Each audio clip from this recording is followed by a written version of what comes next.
Donc, je passe au rapport numéro 6. Donc, par délibération en date du concession d'aménagement Nord des Combes, approbation du contrat de concession et du choix du concessionnaire. Par délibération en date du 1er mars 2019, le conseil municipal de Chambéry a approuvé l'opération d'aménagement du Nord des Combes avec son périmètre. Il a aussi décidé de retenir la concession comme mode opératoire pour la réalisation de cette opération d'aménagement. Le présent rapport a pour objet de demander au conseil municipal de retenir le candidat et d'approuver le projet.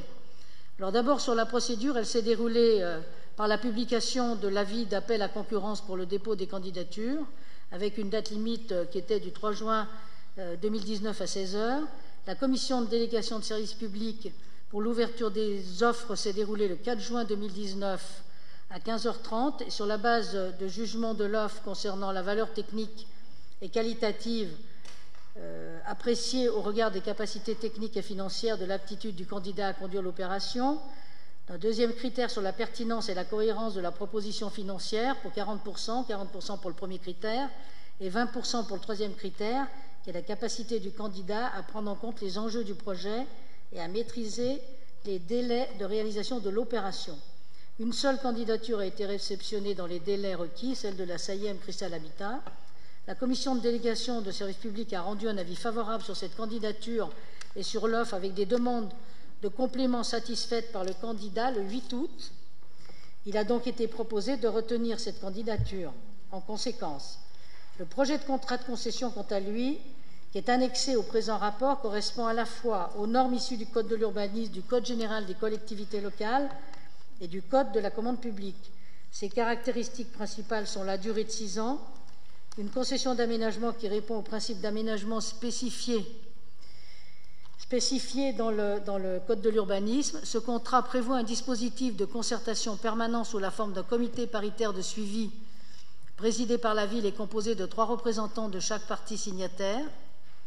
Le détail de chaque opération fera l'objet d'un accord préalable du concédant. Les ouvrages publics construits dans le cadre de cette concession seront remis au concédant après un procès-verbal de conformité et moyennant un prix compris dans le bilan de la concession annexée.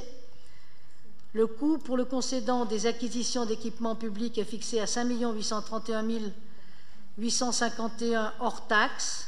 Le bilan total de l'aménagement est prévu pour un montant de 8 482 776, incluant l'acquisition des équipements publics, les recettes foncières et la subvention de l'ANRU pour 1 672 125. Enfin, les marchés publics portant sur des objets correspondant à celui de la concession ayant été passés et notifiés par la ville avant la signature du projet de contrat seront transmis à la concession à partir de cette signature.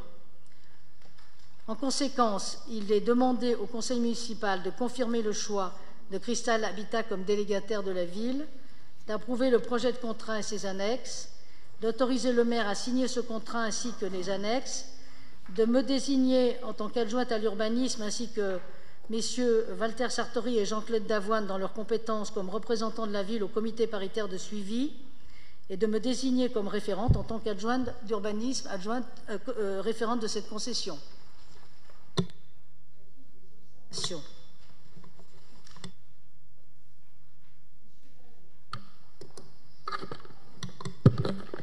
Alors, avant d'expliquer mon vote, qui sera le même que sur la SPL, j'avais, en regardant le dossier, j'avais 3 quand même questions. D'abord, premièrement, je suis surpris qu'il n'y ait eu qu'un candidat à cet appel à candidature européen.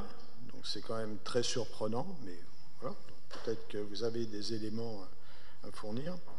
Deuxième réflexion, c'est sur, je l'avais déjà abordé, j'y reviens, sur l'école maternelle de la Grenouillère. Donc j'ai lu dans les comptes rendus de commission qu'il y a un certain nombre d'explications qui sont apportées, mais dans une des annexes dont je ne me rappelle plus le numéro, il est mis qu'une décision sera prise, je crois, courant de mémoire, là, hein, j'ai plus en tête, courant second semestre 2020, sur le maintien ou non de l'école maternelle La Grenouillère.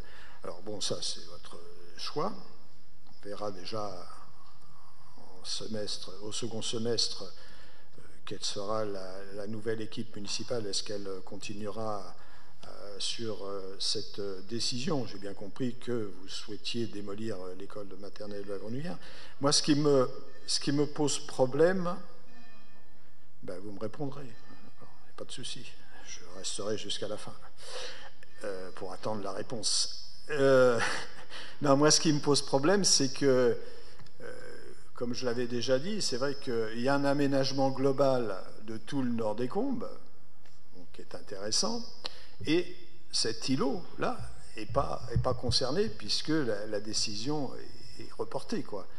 Alors, ce qui fait que si, mon interrogation elle est là-dessus, si demain il y a le maintien de la Grenouillère par rapport au financement, quoi, je veux dire, on va avoir cet îlot au milieu d'un quartier totalement rénové ou bien rénové, ça m'interroge, quoi, ça me pose question. Comment on va, si la décision est de maintenir cette école maternelle, la Grenouillère, comment nous allons financer sa rénovation? Parce qu'elle a besoin aussi de rénovation, ça, on peut être d'accord.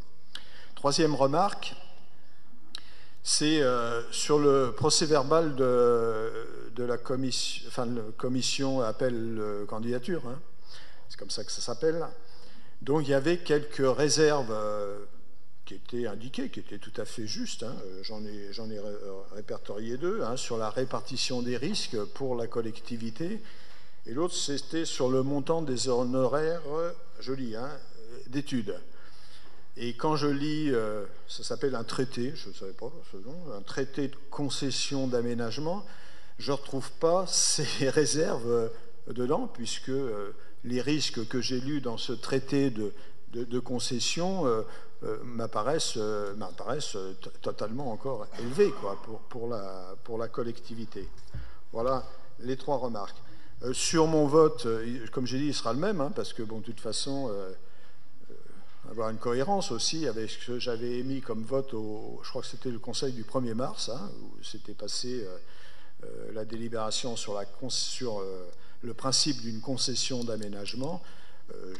J'y suis opposé parce que, pour les mêmes raisons que pour la SPL, c'est que c'est une perte importante de la maîtrise publique en matière d'aménagement, et sur un enjeu de cette taille, même si je ne porte pas de jugement sur le choix, hein, du seul candidat, hein. C'est sur le principe, sur un tel aménagement, il me semble quand même que conserver la maîtrise d'ouvrage public, donc par la collectivité ou les collectivités, puisqu'il y a plusieurs intervenants, me paraît déterminante.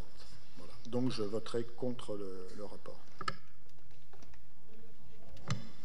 Muriel, pour répondre sur la Grenouillère, qui est le sujet sensible de M. Fajot. Madame la première adjointe, Monsieur Fajot, si je me souviens bien, au mois de juillet, vous n'étiez pas au conseil municipal. C'est un petit peu dommage, parce qu'au calendrier du conseil municipal de juillet, on avait soulevé l'éventuelle démolition de la Grenouillère à la fin de la prochaine décennie, c'est-à-dire vers les années 2029, si un groupe scolaire était créé au Châtaignier. Voilà. Donc, Monsieur Fajot, ça serait bien que vous ne fassiez pas courir le bruit que l'on va démolir la Grenouillère dès qu'on aura reconstruit l'école de Verbois. Et si je me souviens bien, vous vous étiez aussi opposé à la reconstruction de l'école de Verbois. C'est quand même, excusez-moi, un petit peu surprenant de votre part. Monsieur Fajot. Oui, bon, de toute façon, je ferai courir le bruit que je veux, hein. Ça, c'est pas vous qui allez me l'interdire, déjà. Bon, ça, c'est entre nous, mais voilà, bon, ça. Et il y a bruit et bruit, hein. Moi, Madame Jandet, j'ai quand même en mémoire le coup que nous avait fait avec Pablo Neruda, je veux dire, hein, mars, on a tous les trucs, hein. Au mois de mars, vous dites non, croix de bois, croix de fer, si je mange, je vais en enfer, et jamais on démolira Pablo Neruda. Et 2 mois après, vous faisiez prendre une délibération pour démolir Pablo Neruda. Donc là-dessus, hein, vous pouvez comprendre que je suis réservé sur ce type d'engagement. Mais si vous aviez bien écouté ce que j'ai dit, ce qui me gêne, c'est que dans une des annexes, je vous enverrai l'annexe, hein, j'ai plus en tête, hein, le numéro de l'annexe, figure une décision sur la Grenouillère, je vous dis, en 2020. Donc voilà, c'était ça.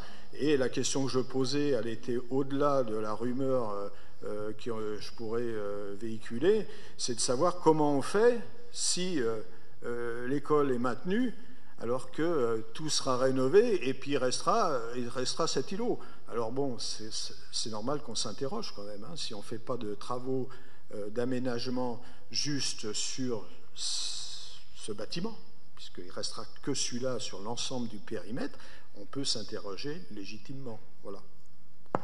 Muriel ? Oui. Alors, le projet de reconstruction de l'école de Verbois, effectivement, puisqu'on ne reconstruit pas une école pour 10 ans, hein, une école, voilà, on a construit quand même pour plusieurs décennies.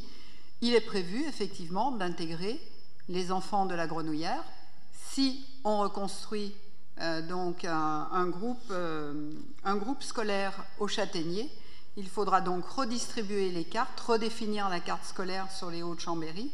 Et évidemment, on prévoit de pouvoir remettre des enfants soit sur l'école des Châtaigniers agrandie, enfin pas l'école des Châtaigniers, puisqu'on a fait une réserve foncière pour construire un groupe scolaire dans ce quartier-là. Donc une partie des enfants qui, pour le moment, sont obligés de traverser la route, ce qui n'est pas très pratique, avouez-le, hein, cette école maternelle qui est isolée de l'autre côté de l'avenue Daniel Rops, voilà. Donc effectivement, on construit l'école de Verbois confortablement au cas où donc on construise un groupe scolaire sur les Châtaigniers, et à ce moment-là, donc on redéfinira la carte scolaire sur les Hauts-de-Chambéry.